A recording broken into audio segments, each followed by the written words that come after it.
What's up, everybody? I'm your host and founder, Jalen Shoots, with Sit Down with Swaggy Shoots. Today, we have Australian native from Melbourne, Australia, Mr. Deng Dut. How you feeling today, bro? I'm good, bro. How you doing? Man, I'm tired. Yeah, I me know too. you tired. I know you tired, man. You had a game last night. You dropped 15, had 6 boards and 4 assists. You have a game tomorrow. How do you prepare for a quick turnaround just like that? I mean, I don't really have anything I do. It's just another game. Mm-hmm. You know, we come in practice, watch film, practice, and then just prepare for, just another game like it was today, 2 days Right. prior. So Yeah, you just like that, huh? yeah, it is what it is. Got you, man. You're currently on the 13-1 Dallas Baptist team. What's sinking? How's the team 13-1? I mean, I think everybody just 14-1. Sorry. yeah. Everyone just bought into the new style of play that we put in this year, which was at first a lot of us were kind of questioning it and we doubted it. We didn't really know how successful we were going to be with it, but we found out pretty early in preseason that it was something that was going to work for us, and we have the personnel to do it. So we just stuck to it, and we believed in our coaches and their game plan week in and week out, and that's how we've been able to win a lot of games. Let's talk about the running aspect. When you came, you're a transfer. You came, they tell you how much you're going to run, and then your first practice, you doing all these running tests and stuff. What was going through your mind? Because for me, I would have said I made a mistake doing all that running. I mean, it's funny because I didn't know, they didn't tell us anything about how we were gonna play. Well, at least me throughout the recruiting process, anything they literally taught us the first day we got here, we had a meeting and they taught us this is how we're gonna play moving forward.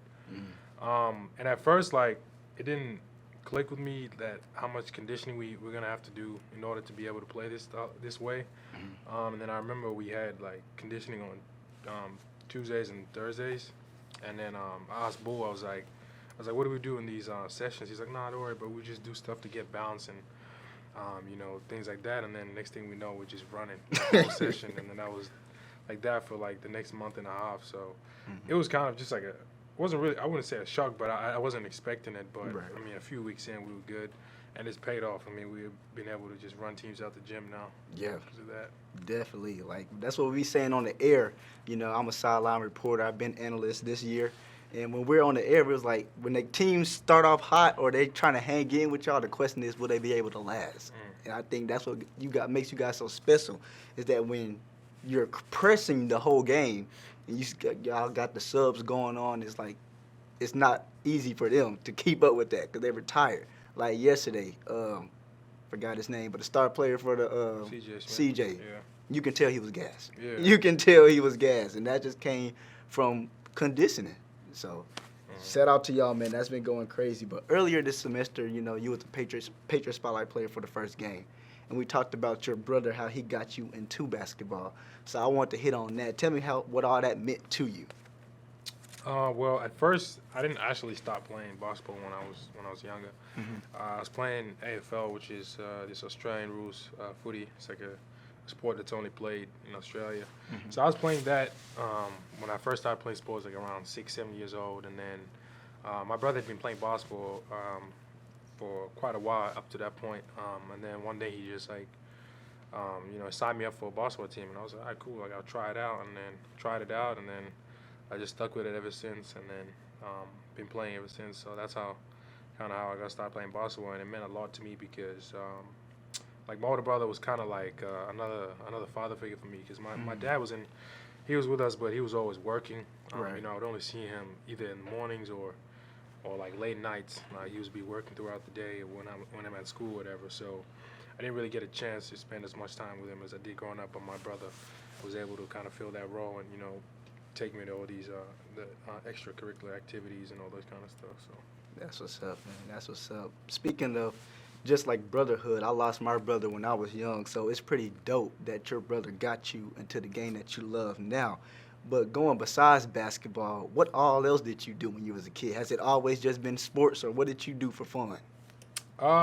yeah, it mainly has just been sports, honestly. I grew up in a little suburb.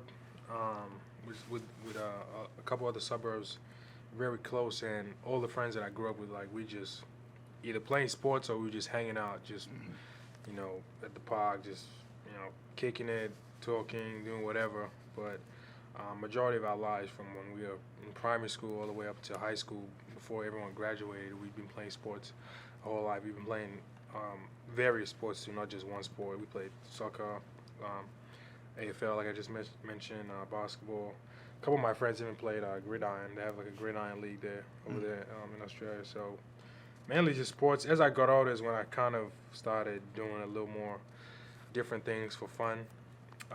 Like started going to these youth programs. Started coaching a little bit. Oh. Had a little part-time job. So yeah, mainly when I got older and kind of when everybody got older and started doing their own things is when things kind of separated from us. So. Got you. I want to know the biggest difference from Australia to the United States, because I never left the country. Mm-hmm. So I want to know what the biggest difference is. Yeah, there's a lot of differences, but like to try to just summarize it in like the simplest form is, I would say Australia is a lot more kind of just. I mean, America is like more independent. Like the individuals are more independent and have a lot more say, and like I wouldn't say say, but like really challenge the authority of the leaders. Right. I would say. Whereas Australia is like we kind of just believe and trust in our government a lot. Whereas like whatever they say is like it goes. Because like I can remember when COVID first hit, like Australia had the harshest, toughest rules in the world. Right. With like the COVID restrictions and stuff, like people couldn't leave their houses. Like you couldn't go outside of a 2.5 kilometer radius of your house. Wow. Unless it was to exercise, work, or grocery shopping. And if you like stopped by the police and they ask you questions, you'd get like a $600 fine. Whereas here it's like some people didn't care. Like, dude, like it's like they treated like COVID didn't exist. Like it didn't exist. And there weren't really no consequences for that. Right.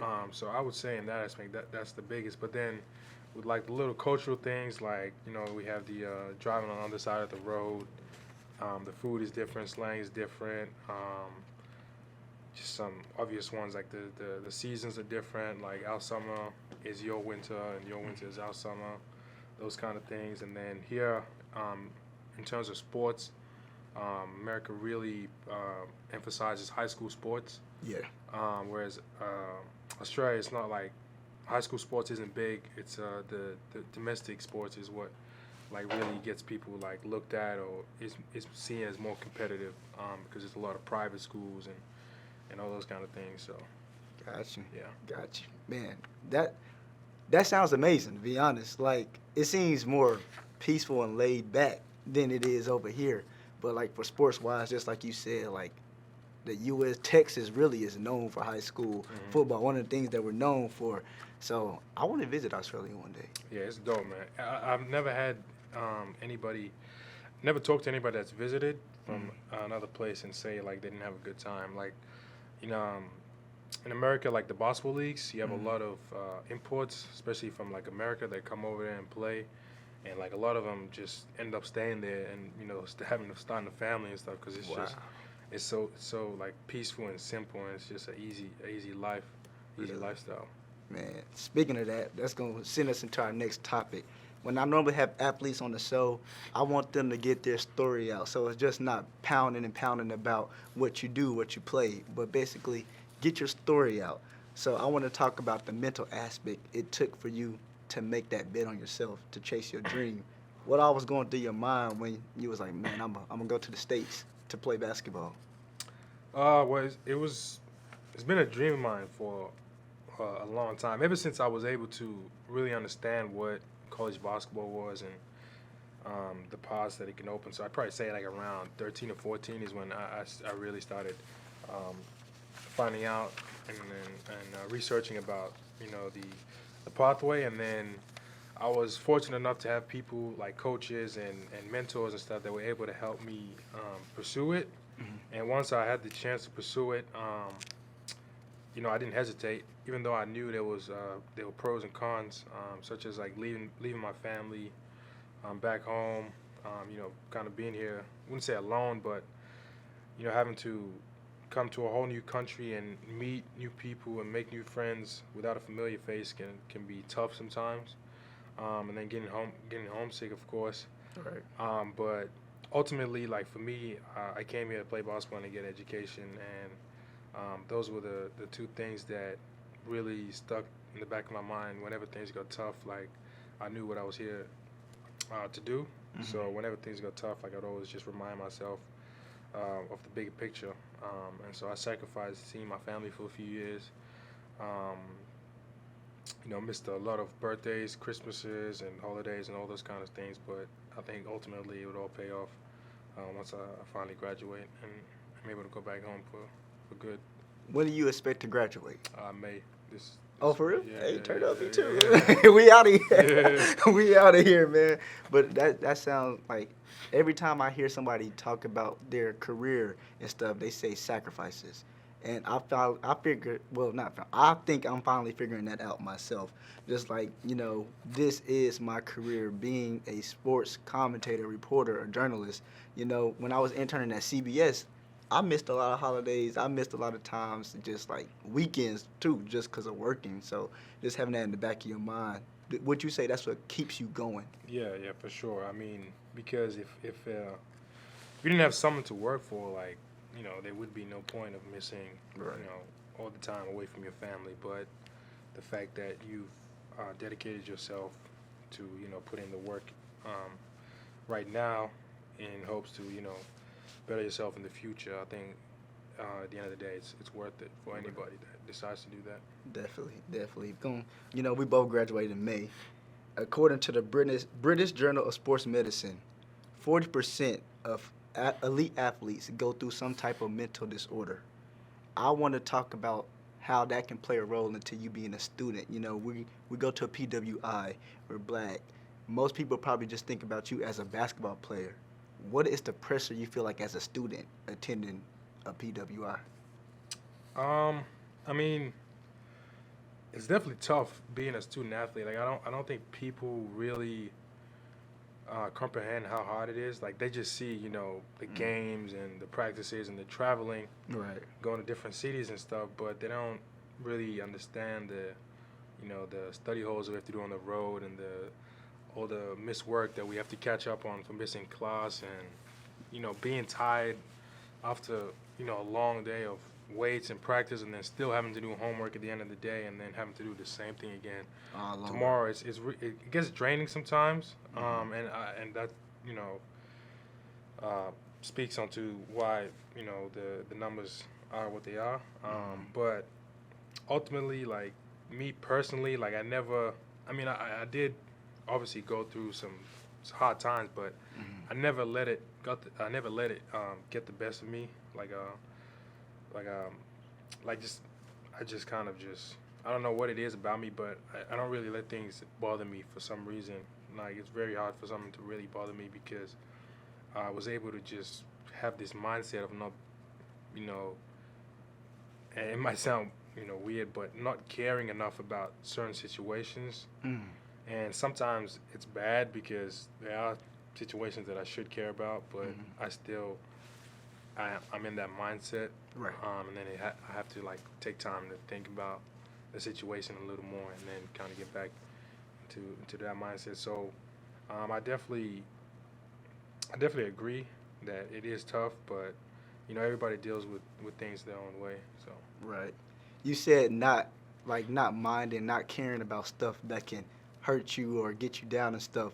When I speak with most athletes, their getaway is the sport that they play. You're like on the court, on the field, on the track, whatever. What you say being on that court is your getaway. Like how does it make you feel when they call number 11 Deng Dut on the starting lineup? What going on through your mind? I think that's what keeps everything, like that's what keeps most people saying is that at the end of the day, the thing that you love most is you get to do on a consistent basis.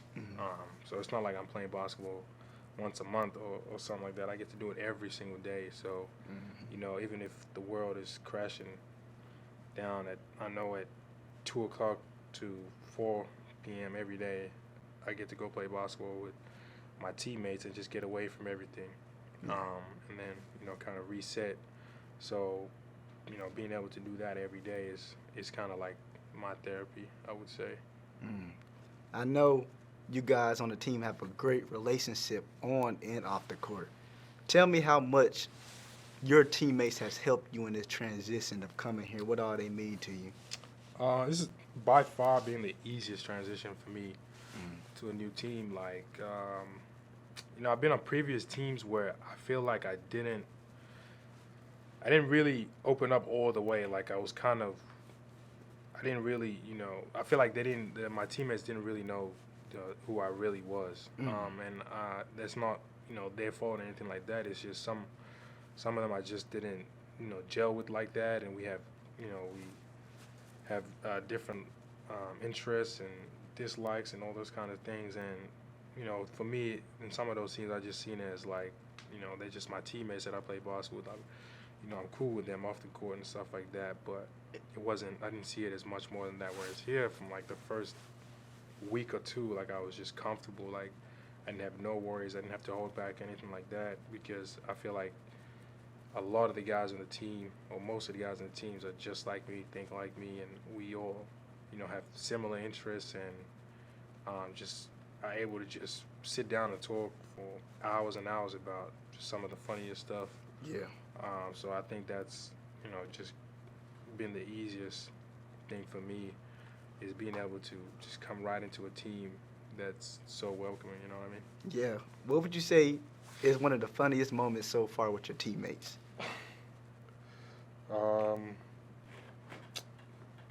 There's so many, and like it's just so hard for me to even just try to pick one.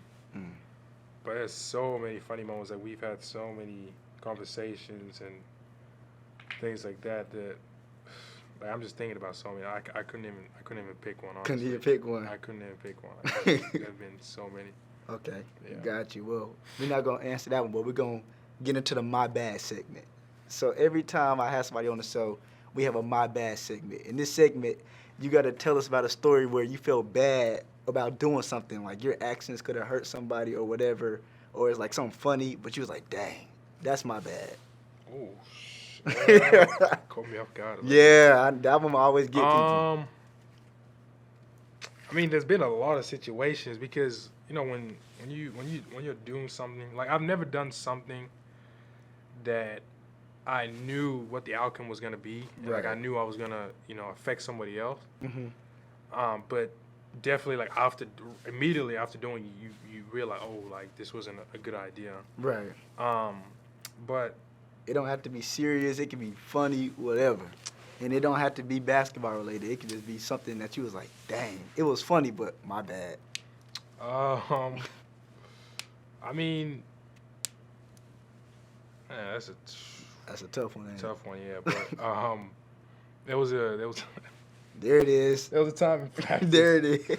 I mean, this is not really bad. It was just like a kind of a funny moment, but there was a time in practice when I was driving left one time, and I was trying to like flick the ball to somebody in the corner, but my hand got hit. Right. And as soon as my hand got hit, the ball just went straight at another teammate's head and hit him right on the head, like just square in the face. And I was just like, my bad, bro. Like, I didn't mean to do it. It really wasn't my fault. It was somebody else's fault, but I was the one who threw it at his face. And then a couple possessions later, like at a box out, there was a rebound and the ball hit him straight in the face again. I'm like, back to back. It's crazy, but yeah, that's one that came to me straight away. Man, them basketball hits to the face ain't fun. Bad, man. It's not fun. Not fun I used to have braces, and I got hit, Me too. and it got stuck in my gum. Have that ever happened? Like, my braces got stuck in my gum. My coach used to get mad all the time. Yeah, I never wanted to wear mouth guard, but I got elbowed and like messed up my inside of my lip and stuff. Yep. With braces, Yep. Same thing that happened to me. That was a good My Bad segment. Yeah. That was a good My Bad segment. We're going to go into this article I read. So I read an article that you were supposed to play in the FIBA World Cup with South Seaton. What happened to that? Why didn't you play? So I was at the camp. It was literally like, I was at the camp for like a week and a half before I came here in August. So the camp was in So they had a camp in Australia. So they had a few practice matches in Australia against Australia, Brazil, and I think Venezuela. So they had been, and so a couple years ago, when they first asked me to come to the camp. I had just come off an injury. I sprained my MCL, and I was out for like 6 weeks. And right when I was coming back, they invited me to the camp, and this was like around the same time, like the fall. Right. And I told them like I'm not 100% like healthy, and I would love to. And it's my dream to play for my country for one day. But at that moment, I just didn't feel like it was the right situation. Um, so I didn't go to the camp at that time, and then they hit me up again about a year later, and same thing. I had fractured my thumb this time, so I was injured at this exact time again. So that was another opportunity that I didn't get, and then this past August was. So I'm from Melbourne, and that's where the camp was. So I was home for the summer, and they knew I was home, and they invited me like, hey, like, you want to come down to the camp? We're down on guys with some injuries and stuff. We'd love to have another player. So I was like, yeah, cool. Like I'm in town, all that, and then and they explained to me like you know, we're not promising you making the team or anything, but if you do make it, we know you're obviously going back to school, and it's not the first time they've dealt with somebody that's in school, Right.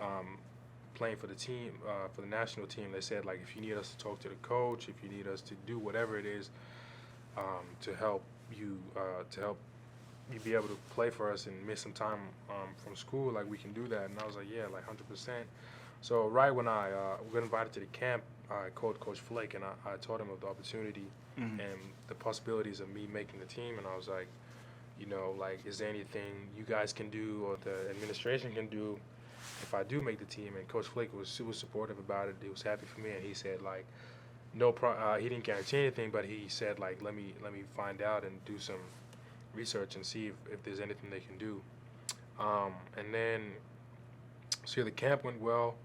And then and then my flight was booked for one of the days. I can't remember the exact day, but they were leaving like a day or two later or something like that to go to China for some more practice games. And at that point, I just felt like it was best for me to just come to school instead of going to play for the team, because I just felt like I didn't want to, you know, I knew I was a transfer coming in. Right. I didn't want to, like, you know, miss time for school or getting to see the guys or anything like that. And, you know, people, you know, just have the misconception that my priorities were elsewhere. Right. So that's why I just made the decision, like I appreciate you guys inviting me to the camp, but I'm going to go back to school. But I knew I'll graduate this summer. Right. And there'll be opportunities in the future, so that's why I wasn't really worried about anything like that. But it was a good experience, man. I really learned a lot. Like, there was basically everybody there was a pro. You know, I had a couple. The head coach is a ex-NBA coach. He coached Lil Deng, Nets. right? No, he's the president. Okay. He obviously he played in the league, but the head coach is Roy Ivey. Okay. He was an assistant for the Brooklyn Nets. He coached KD and Kyrie when they were there. So he's got tons of experience. He played in the league for Liver as well. So it was just, you know, just great basketball minds for a whole. I was there for about 10 days, just picking their brains, and I learned so much from that. Right. Man, I always tell like Bull, Cam, everybody, I'm like, he's one of the smoothest hoopers I've ever seen.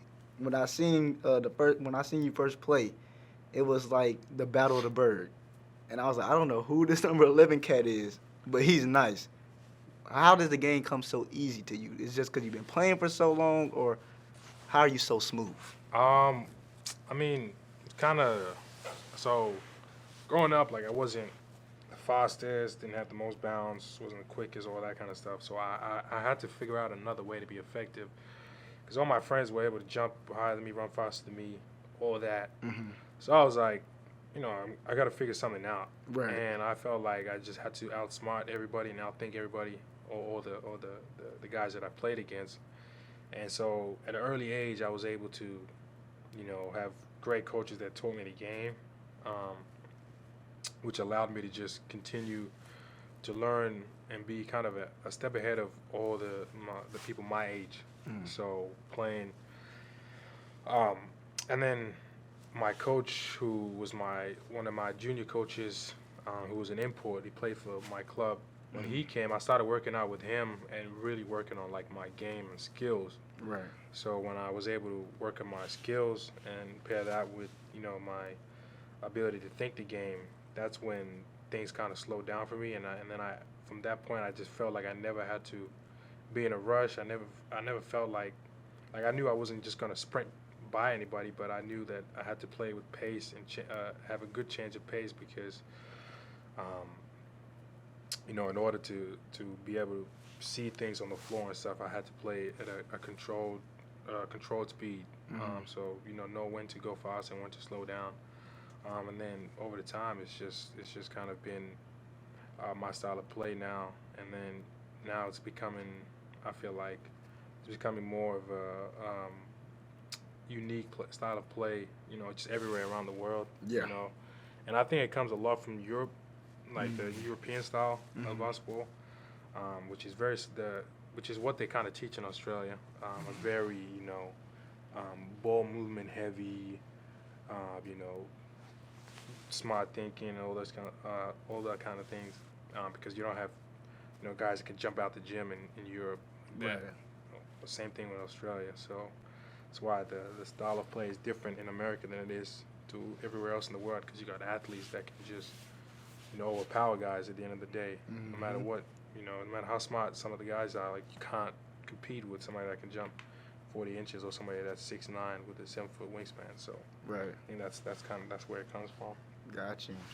Do you remember your first welcome to college moment? 100%. Oh, yeah. Gotta hear it. So it was my freshman year. This is when I was playing for CSI, and we were in Dallas actually. Well, Fort Worth. That's for where a I'm jamboree. from. Okay. We're here for they call it the Dallas Jamboree, I think. And we've been playing well. So it was like a 3-day jamboree. So we played the first 2 days really well. We played some great competition. There were a lot of D1 scouts there. And for me, it was kind of like my first time really playing against Americans, right. or in America, I would say, because it was like in October, so it was pretty early. And then on the final day, we had a game at like 7 or 8, I think 8 a.m. or something. Ooh. And we had to wake up at like 6:30 for breakfast, and then leave the hotel at like 7:15, get to the gym at like 7:30, super early, and we had all gone to sleep late that night.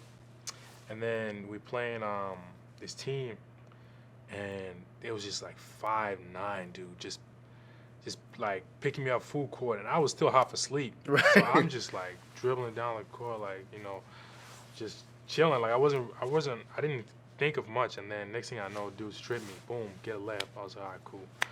And then it came down a couple possessions later, same thing, boom. And then at this point, I was like, man, I don't know, I couldn't run past him. The dude was 5'9" and quick as hell. Right. And their bench was going crazy, he can't dribble, blah, blah, blah. And I'm just like, bro, it's 8 a.m., bro. I didn't even want to be here. And then my coach had to sub me out because I couldn't do anything with that pressure. And then eventually, the second half, we kind of kicked things up. We woke up a little bit. But I would say that was my welcome to college moment. Your welcome is better than my welcome to high school moment, bro. You want to hear my welcome? Yeah, I want to hear it. Bro, I got rocked out my shoes. Literally? Yes. I had some KDs, and my feet wasn't that big, but they fit. And, I wasn't getting no minutes. So it's the end of the game. I'm leaving here with something. I'm getting on the stat board, bro. I'm leaving here with something. So I'm pressing full court. And he hit me with the meanest hing. And I said, swoop, and my foot, it twisted. Yeah. My shoe came off. So I got up, and I got the chase down block. But then when I looked down, I said, dang, my shoe was off. Shoe was off, yeah. Man, everybody was clowning me. They didn't let me live that down for like a good 3-4 weeks, bro. 3-4 weeks, bro. That was my welcome to high school moment. I didn't have no motion. I was short. Forehead was big. Buck teeth. And got rocked out my shoes, bro. It was embarrassing. It was the KDs. Ain't worn them since. Don't even know where they at. Don't even know where for they real. at. So your welcome to college moment, yeah, that ain't nothing compared to mine. But when you were a couple years ago, you had some braids, dreads. Why'd you cut it? I just felt like it was just time for a fresh start. So when I just decided to cut it, I was like, man, I'm sick of these dreads. And they were kind of getting too long and touching the back of my neck. And I was like, sometimes I'd feel like there's bugs on my neck and stuff. And I was like, nah, I'm just. And I also didn't take care of them well. Like I didn't have anybody that could retwist them. Like I was in Idaho and I was in Wyoming.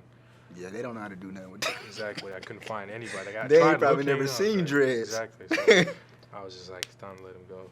Got you. To end the podcast, I want you to build a perfect NBA player. So shooting, defense, passing, and handles. Shooting, obviously, Steph Curry. Okay. Handles, Kyrie. Okay. Passing, there's a lot of people you can choose from. Yeah, it is. I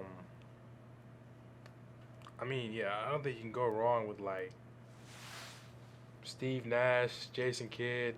Okay. I'd even throw Luka in there. Okay.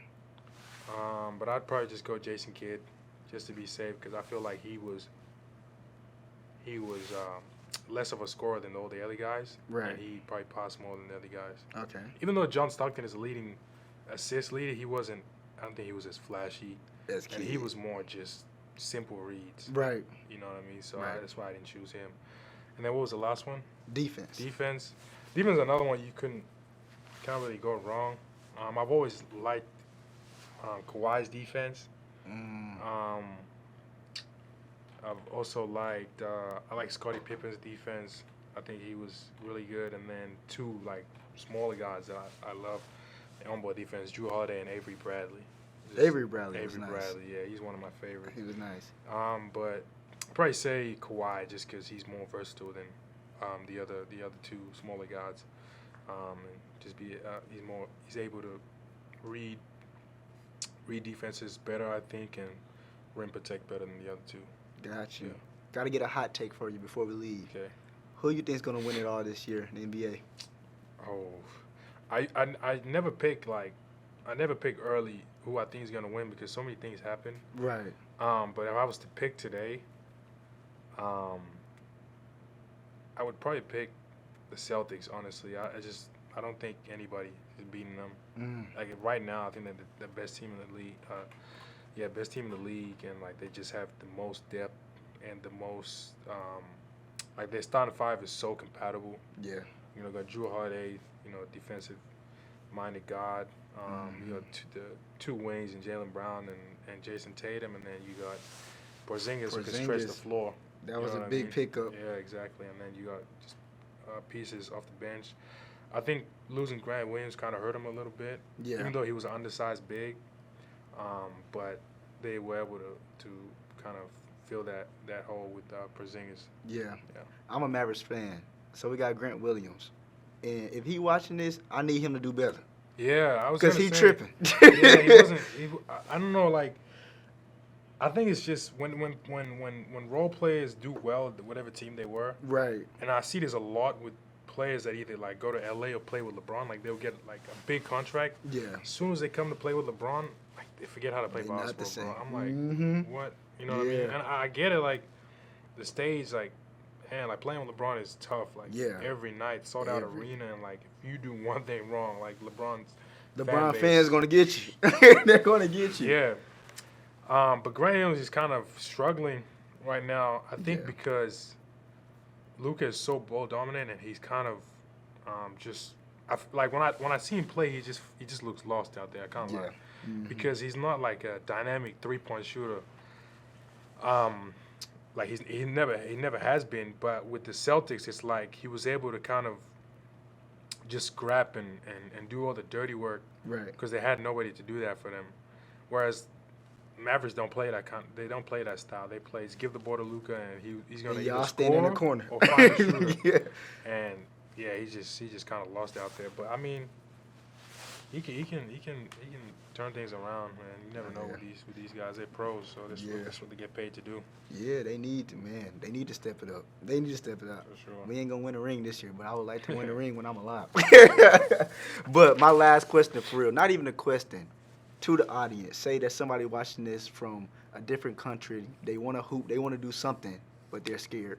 What advice you gonna give them? I mean, it's kind of cliche, but like you just gotta jump in, man. Like just put your mind to it and just do it, man. Because I think the toughest pill to swallow is regret, man. Like, and I didn't do a lot of things that I regret, and it's eating me up for time now.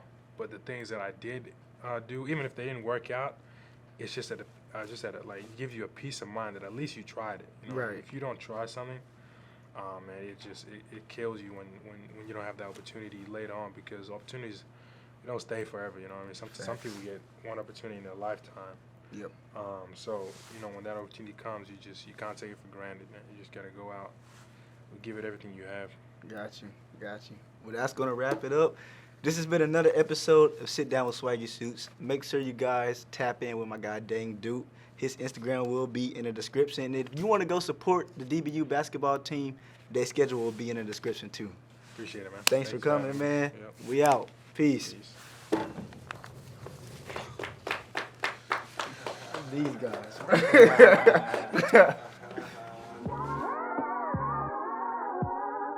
He can't love you like I love you when it's plain to see. No, baby, come talk to me. This where you supposed to be. Hey, he can't love you like I love you when it's plain to see. No, baby, come talk to me. This where you supposed to be.